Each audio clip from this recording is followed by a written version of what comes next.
हा पहा boat neck blouse design मला करायची होती आणि ही 38 साईज होती. तर मी त्यासाठी 7.5 इंचाचा असा शोल्डर घेतला होता आणि 7 इंचाचा असा मुंडा घेतला होता. इथे मला 4 इंचाची गळारुंदी मी ड्रॉ केली होती. तर खालच्या बाजूने 4 इंच न टाकता 3.5 इंचच घेतलं होतं, कारण त्यांना एवढाही पसरट नको होता. 3.5 इंच म्हणजे बऱ्यापैकी तोही पसरट होईल आणि अशा प्रकारे शेप ड्रॉ करून घेतला. तुम्हाला जर बोटनेक ब्लाऊज कटिंग बघायचं असेल तर मी कटिंगचा व्हिडिओही लॉंग व्हिडिओ अपलोड केला आहे, तोही तुम्ही बघा. तो ह्याच्याच रिलेटेड व्हिडिओमध्ये मी तो ठेवते, तो तुम्ही नक्की पहा.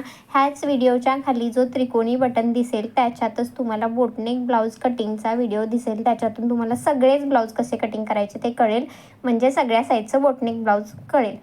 हा ब्लाऊज शिवताना इथे तुम्ही नोटीस करत असाल मी अर्धा इंचाचा तो गॅप कटिंग केलेला नाही आहे, तो सेमच ठेवला आहे, कारण तिथे बरोबर त्याचे टोक यावे ह्यासाठी मी तो अगोदर कट करत नाही. जेव्हा मी शिवून घेते तेव्हा तो कटिंग करते, कारण तो जवळजवळ असं शिवून घेते मी, जेणेकरून त्याचे टोक नीट येतील.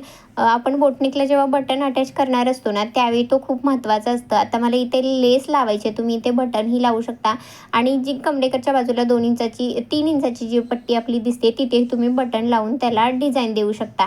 हा कपडा पूर्ण असा भरलेला आहे, म्हणजे त्याच्यावर बुट्टी पूर्ण भरलेली आहे, त्यामुळे मी ह्याला एकदम हेवी लुक देण्याचा प्रयत्न करत नाही. एकदम नाजूकशी आणि छोटीशी अशी मॅचेबल अशी लेस लावायची आहे मला, तर ह्यासाठी मी लेस लावणार आहे.